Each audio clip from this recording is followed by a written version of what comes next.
I want to be clear about something before I begin because everyone I've tried to tell this to has gotten it wrong.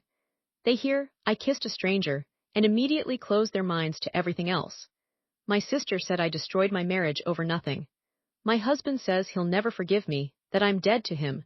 But here's what nobody understands, that kiss was the least of what I did that night, and the truth is so much worse than anyone imagines. I'm going to tell you everything, including the part about the private messages, and how it all started with a throwaway comment on a forum 18 months ago. That's really where this begins. Two kids under 6 will strip away every piece of you that you thought was permanent. My identity became the color of their sippy cups, the texture of their oatmeal, the specific way they liked their socks pulled up. Mark worked 60-hour weeks at the firm, and I understood. Someone had to pay the mortgage on our townhouse in the suburbs. But between the sleep deprivation and the breastfeeding and the postpartum depression that hung around like a houseguest who wouldn't take the hint, I disappeared. Not metaphorically. I mean, I would look in the bathroom mirror while the kids napped and fail to recognize the woman staring back, her eyes hollow, her touch lingering on her collarbone as if checking whether she was still substantial. The bedroom died slowly, not all at once. First it was the exhaustion. Then it was the way Mark stopped looking at me when I undressed, his eyes fixed on his phone instead. By the time our youngest turned 2, we'd gone 4 months without touching. I did the math one Tuesday while folding miniature dinosaur t-shirts. 4 months, 122 days. I'd read enough articles to know this was the danger zone, the place where marriages went to die quietly in their sleep. I bought the lingerie. I suggested date nights. I even tried the recommended conversations, the ones that start with I feel instead of you never. Mark would listen, nod, promise to try harder. Then he'd fall asleep on the couch at 9:15, remote still clutched in his hand. 3 small things happened in March. First, I noticed Mark started taking his phone into the bathroom, which he'd never done before. Second, I began taking 2-hour lunches at work, not because I was eating, but because I was sitting in my car scrolling through anonymous forums, reading about other people's broken marriages like they were a mirror I was afraid to admit was mine. Third, and this seemed innocent at the time, I created a username, LoneLimum35. The anonymity felt like armor. I posted in our dead bedrooms about my situation, about the 18-month drought, about feeling like a ghost haunting my own marriage. The responses came immediately. You're not alone, this is so common. Have you considered he's cheating? The validation felt like oxygen after being underwater. Sarah invited me for drinks on a Thursday. Just us girls, she said. You need to remember you're a person, not just a mom. I almost said no. The routine comforted me, the predictability of bath time at 7, story time at 7:30, the few precious hours of silence before I fell asleep beside a man who felt like a stranger. But I said yes. I wore the jeans that still fit, the ones I kept in the back of my closet like a promise to a former version of myself. I put on mascara. I told Mark I'd be home by 11. He barely looked up from his laptop. Have fun, he said, his tone suggesting I'd be doing him a favor by removing myself from the house. The bar was loud. Sarah ordered tequila shots. I haven't done shots since college, but the first one burned clean, stripped away the hesitation. The second made me feel 22 again, before marriage and children and the slow erosion of being seen. By the third, I wasn't thinking about the daycare pickup schedule or whether Mark had remembered to start the dishwasher. I was thinking about the man at the end of the bar who'd been watching me since I walked in. He looked to be around my age, maybe younger. Dark hair. A dimple in his left cheek that appeared every time he caught my eye and smiled. I knew what Sarah would say. It's just harmless flirting. You're just having fun. You're allowed to feel desired. I excused myself to the bathroom, and when I came back, he was standing near our table, talking to Sarah like they were old friends. This is Jake, Sarah said, her voice carefully neutral. He says you two went to college together. The lie was so smooth it took me a moment to catch up. I didn't recognize him, not even a flicker, but I smiled anyway, playing along. Small world, I said. Jake's eyes held mine too long. He touched my elbow when he laughed. The tequila made everything feel inevitable instead of chosen. Sarah pulled me aside at 10:30. You're playing with fire, she hissed. Mark's my cousin, I can't watch you do this. I yanked my arm away, the tequila turning my voice sharp. I'm just dancing, I'm allowed to dance. She looked at me with something that might have been pity or disgust. It's not just the dancing, she said. I saw you give him your number. And Rebecca, this is worse than the messages. My real name in her mouth felt like a slap. I hadn't heard it spoken aloud in months. Everyone calls me Becca or Mom or Honey, but my full name, the one my mother used when I was in deep trouble, carried a weight that sobered me slightly. What messages? I asked, my voice smaller now. Sarah shook her head. Don't lie to me, I saw your phone. You've been posting things, private things, about you and Mark. The room tilted, not from the alcohol. From the realization that my carefully constructed compartments were collapsing into each other. I told Jake I needed fresh air. He followed me outside. The parking lot smelled like rain and cigarettes. You look exactly like your pictures, he said, and for a terrible moment I thought he meant my Facebook photos, the curated ones where I still looked like a woman who had her life together. Then he said, the ones from the forum, the verification posts. My stomach dropped through the pavement. Verification posts. That's what they called them on our did bedrooms when you wanted to prove you were who you claimed, when you shared intimate photos of yourself to illustrate your point. I'd taken them in the bathroom mirror, late at night, wearing nothing, angling the phone to show my body, the body my husband hadn't touched in over a year. I'd blurred my face. I'd been careful, but apparently not careful enough. I don't know what you're talking about, I whispered. Jake smiled, that damn dimple showing again.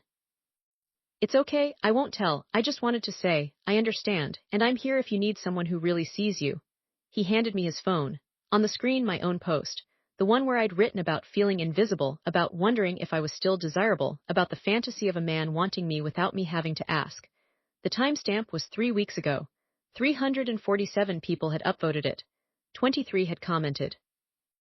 And one, apparently, had recognized the background in my blurred photos, the distinctive tile pattern of my bathroom, visible in the corner of a picture I'd posted on Facebook months ago of my kids' bath toys. I took his number because I didn't know what else to do.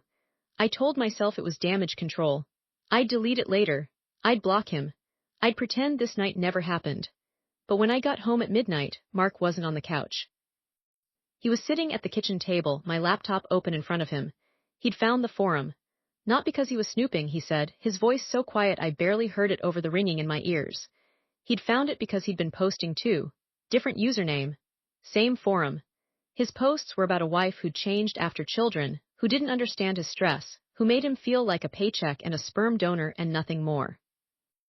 We sat in the kitchen until 3 a.m, reading each other's anonymous confessions like love letters we'd never had the courage to write in our actual names. He knew about my posts from 3 weeks ago. He'd seen the verification photos.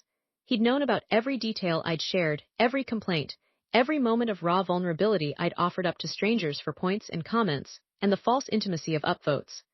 The next morning, Mark moved into the guest room. He didn't touch me. He didn't yell, he just stopped trying, stopped pretending, stopped everything. He told the kids Daddy was just having trouble sleeping. He told his mother he was fighting a cold.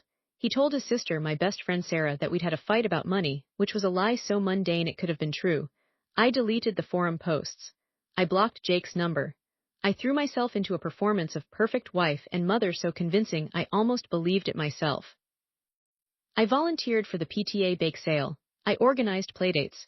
I made Mark's favorite lasagna, the one with the homemade noodles that took 3 hours. I waited for him to notice, to see me again, to remember why we'd built this life together. 3 weeks passed.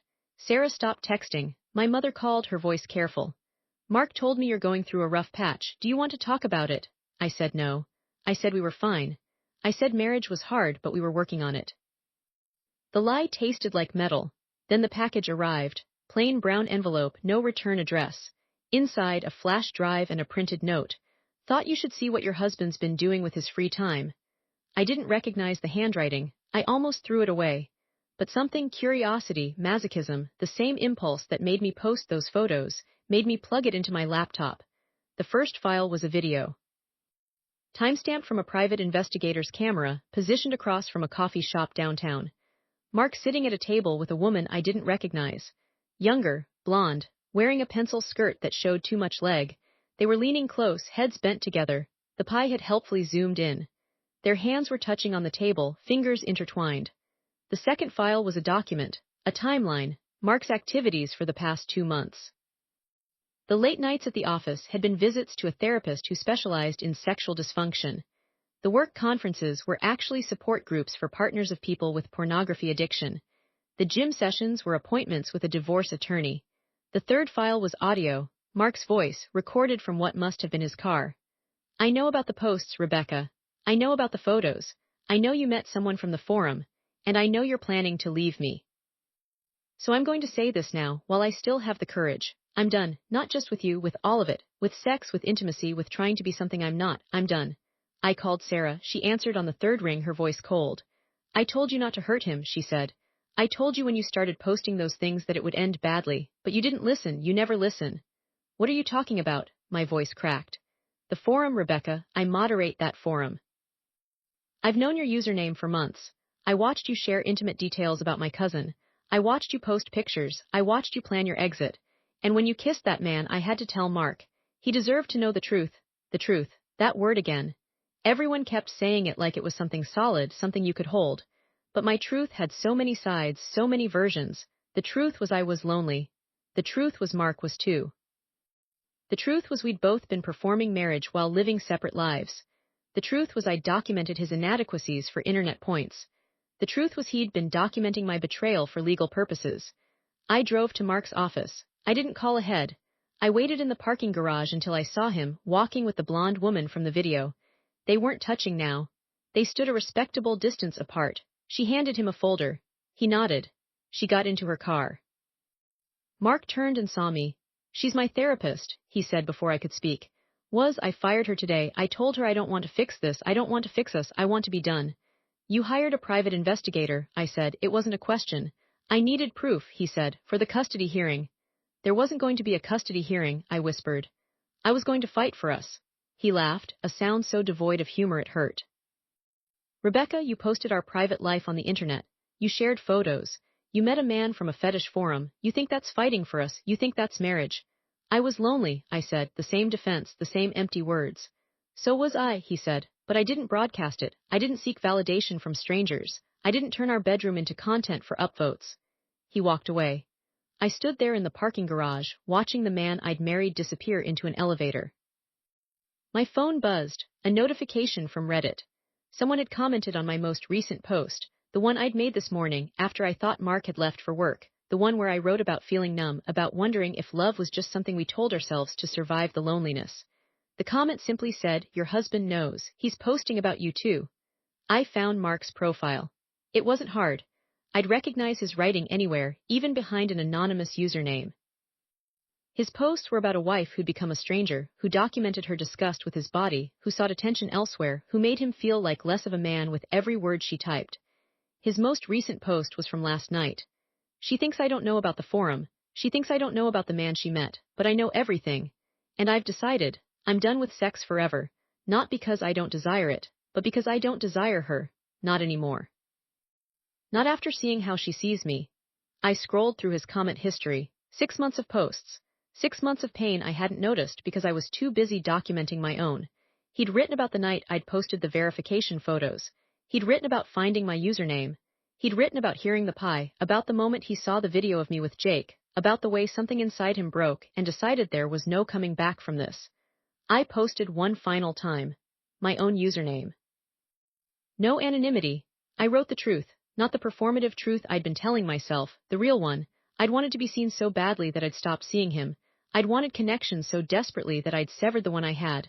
I turned our most intimate failures into public spectacle and called it therapy. The post got 3 comments before I deleted my account. The first called me a narcissist. The second said I deserved everything I got. The third was from Sarah. Mark had his own account. He posted about your postpartum depression. He posted about feeling like you died and been replaced by a mother who didn't want him anymore. He posted about wondering if he should just accept a life without sex, without love, without you.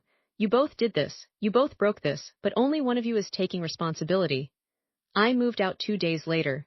Mark didn't fight me on custody. He gave me the townhouse. He gave me the car. He gave me everything except the truth about his own loneliness, which he packaged up and took with him like the only possession he had left. My sister finally called. Mom told me what happened, she said. I think you're both idiots. You had problems, so you turned them into performance art. You posted your marriage online and expected what exactly? A solution, a savior. I didn't have an answer. I still don't. I write this now from a studio apartment. The kids are with Mark this week. He has a new girlfriend. I saw them at the grocery store last month. She touches his arm when she laughs. He looks at her like she hung the moon. They haven't been to any forums. They haven't posted their problems. They're just living. I check the old forums sometimes through my browser history. Mark's posts are still there, archived, a digital graveyard of our failure. Mine are gone, deleted, but I can still see them when I close my eyes. The words I typed, thinking they were harmless. The photos I shared, thinking they were anonymous. The life I destroyed, thinking I was just trying to survive.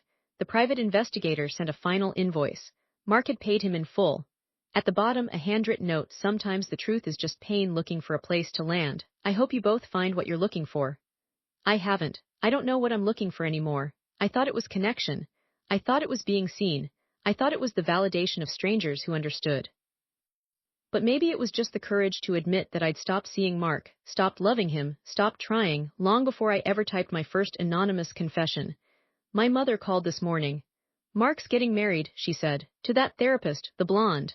I said I was happy for him. I said I hoped he was happy. I said a lot of things that tasted like ash. She hesitated. Rebecca, he told me something. He said he only went to those forums because he saw your verification photo and didn't recognize his own wife. He said he hired the pie because he wanted to catch you having a full affair, not just, whatever that was, he wanted a reason to hate you. I gave him one, I said. You gave him many, she corrected. But so did he. The difference is he stopped posting. He stopped performing. He started living. When will you? I hung up. I wrote this instead.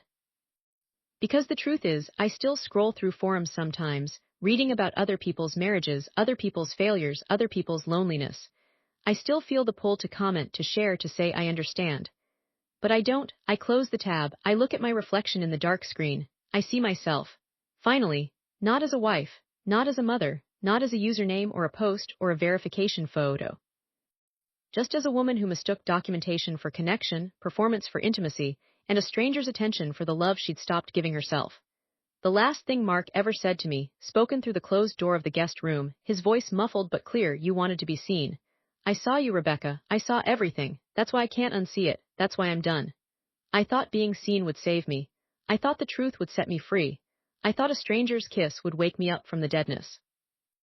And it did, just not in the way I expected. It woke me up to the fact that I'd been documenting my own destruction in real time, posting it online for strangers to witness, and calling it connection. The worst part isn't that Mark is done with sex forever, or that he's marrying someone else, or that my children call her mom now. The worst part is that I understand why. I read my old posts sometimes, the ones I saved as screenshots before I deleted everything. I read them, and I see what he saw, a woman so desperate to be validated that she turned her most intimate failures into public entertainment. A woman who documented her husband's inadequacies like she was building a case for her own loneliness. A woman who mistook vulnerability for honesty and strangers for saviors. You can judge me now. Everyone else has. The difference is, this time I'm not posting it for upvotes. I'm just finishing the story I started when I typed my first confession into that empty text box, thinking I was anonymous, thinking I was safe, thinking I was just looking for answers. I found them. They just weren't the ones I wanted.